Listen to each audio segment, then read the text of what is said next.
আউযু বিল্লাহি মিনাশ শাইতানির রাজিম বিসমিল্লাহির রহমানির রহিম। আমার প্রিয় ভাই বন্ধুরা এবং ধর্মপ্রাণ বোনেরা, আমাকে অনেক বন্ধুবান্ধব প্রশ্ন করেছেন যে আসলে আমরা যে নফসের আমাদের যে কামনা বাসনা, আমাদের যে রিপু তাড়না, কাম ক্রোধ হিংসা লোভ মোহ মদ মাৎসর্য, এগুলিকে আমরা আসলে কিভাবে প্রতিহত করব বা কিভাবে আমরা এগুলি থেকে বেঁচে থাকব। তো আমি আমার মুর্শেদের অলি আল্লাহ গাউস কুতুবরা এটা থেকে বেঁচে থাকার যে কথাগুলি বলেছেন, আমি সেগুলি আপনার সামনে তুলে ধরার চেষ্টা করব।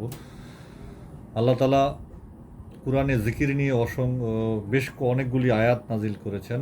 সেখানে কিছু জিকিরের যে মর্তবা, জিকিরের যে কথাগুলি বলা হয়েছে, জিকিরের অনেক মর্তবা রাখা হয়েছে। আল্লাহ তালা কোরআনে বলেছেন যে যারা উঠতে বসতে শায়িত অবস্থায় আল্লাহর জিকিরে নিমগ্ন থাকে তারাই সফল কাম। যাদের রাত দিন 24 ঘন্টা শায়িত অবস্থায়, ঘুমন্ত অবস্থায় যাদের কল্প জারি হয়ে গেছে, যাদের কল্প জিকিরে ব্যস্ত থাকে, আল্লাহ নিয়ে ব্যস্ত থাকে, তারা সফল কাম। এছাড়া উনি আবারও বলেছেন, যাদের অন্তঃকরণে আল্লাহর জিকির থেকে গাফেল, অথবা যাদের অন্তঃকরণ সদা সর্বদা আল্লাহর জিকিরে ব্যস্ত থাকে না, নিমগ্ন থাকে না, তাদের কথা শোনা থেকে তোমরা বিরত থাকো। তো দুটা কথা অনেক গুরুত্বপূর্ণ। জিকির অনেক মারাত্মক একটা জিনিস। তো জিকির দ্বারা কি আমাদের কল্পকে আমাদের ঠিক রাখতে হয়, অন্তঃকরণ পরিষ্কার করতে হয়, এবং আমাদের নফসকে আমাদের শাসন করতে হয়, এবং নফসকে আমাদের অনুগত নফসের আমরা এখন নফসের আনুগত্য স্বীকার করে আছি। নফসকে যদি আমরা আমাদের গ্রীবে আনতে চাই, আমাদের মুঠোতে আনতে চাই, তাহলে আমাদের যে কাজটা করতে হবে যে আমাদের জিকির দ্বারা আমাদের অন্তঃকরণকে সবসময় তরুতাজা রাখতে হবে। আমাদের জিরবা সদা সর্বদা জিকির দ্বারা তরুতাজা রাখতে হবে। আপনি যতক্ষণ পর্যন্ত আল্লাহ আল্লাহ আল্লাহ আল্লাহ আল্লাহ আল্লাহ এর জিকির দ্বারা আমাদের জিরবাকে আমরা কাজ দিয়ে রাখবো, আমরা জিরবা দ্বারা আল্লাহকে স্মরণ করতে থাকবো, ওই মুহূর্তে নফস আমাদেরকে, শয়তান আমাদিগকে, ও নফস জানে আমরা কে কোন দিক দিয়ে দুর্বল, কোন পাপটার দিকে দুর্বল, ওই দিকে আমাদেরকে নিয়ে যেতে চাইবে। কিন্তু যখন আমরা আল্লাহ আল্লাহ জিকির করব, তখন যতক্ষণ জিকির করব ততক্ষণ সে মনের ভিতর আমাদেরকে কুমন্ত্রণা দিতে পারবে না যে চলো অমুক কাজটা করে আসি, অমুক কাজটার কী হবে, তুমি এখানে বসে আল্লাহর ইবাদত কেন করছো, জিকির কেন করছো, এই ধরনের কোনো কুমন্ত্রণা দিতে পারবে না আমাদের ভিতরে, যতক্ষণ পর্যন্ত আমরা জিকির, আল্লাহর নাম, আল্লাহর স্মরণে ব্যস্ত থাকব। আল্লাহ আল্লাহ আল্লাহ আল্লাহ আল্লাহ আল্লাহ। এই আল্লাহ যে নাম, আল্লাহর যে জিকির, এটা কোনো সাধারণ জিনিস না। এই আল্লাহর নামের জিকির যখন আপনার জিহ্বা থেকে কল্প থেকে আপনার সমস্ত লতিফাগুলির মাঝে আপনার পরিভ্রমণ করা শুরু করবে, তখন আপনি আপনার হৃদয়ের প্রত্যেকটা বিডে আপনি আল্লাহ আল্লাহর জিকিরের ধ্বনি অনুভব করতে পারবেন। আল্লাহর জিকিরের ধ্বনি আপনার কল্পের ভিতরে আপনি অনুধাবন করতে পারবেন।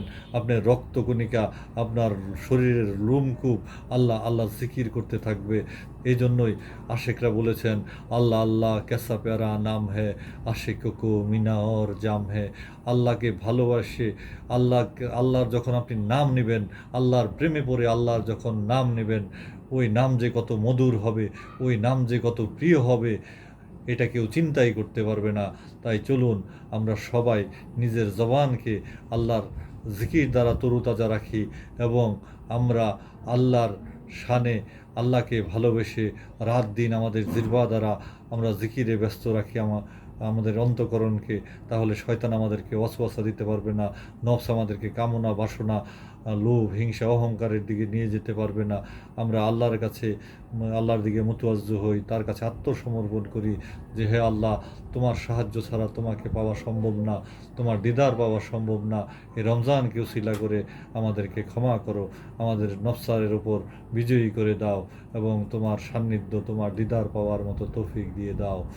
হ্যাঁ, তো আমরা যতক্ষণ জিকির দ্বারা নিজেকে আমরা ব্যস্ত রাখবো, ততক্ষণ আমরা আমাদের নফস থেকে আমাদের ওভার থিঙ্কিং থেকে, আমাদের থিঙ্কিং থেকে, আমাদের ডিপ্রেশন থেকে বেঁচে থাকতে পারবো। আল্লাহর দিকে ভরসা করে, শক্তি সাহস নিয়ে একবার তাকে বিশ্বাস করে, তাকে ভালোবেসে তার নাম নেওয়া শুরু করেন। ইনশাআল্লাহ পৃথিবীতে যত বড় বিপদই আসুক না কেন, কোনো বিপদ আপনাকে কাবু করতে পারবে না। পৃথিবীতে মন আপনাকে যত দুর্বল করে দিক, যত বাধা আপনার মনের সামনে, আপনার ভবিষ্যতের সামনে এঁকে দিক না কেন, কোনো কিছু টিকবে না আল্লাহর এই জিকিরের সামনে। আপনার নফসের ওয়াসওয়াসা এই জিকিরের সামনে কোনো দিনই টিকতে পারে না।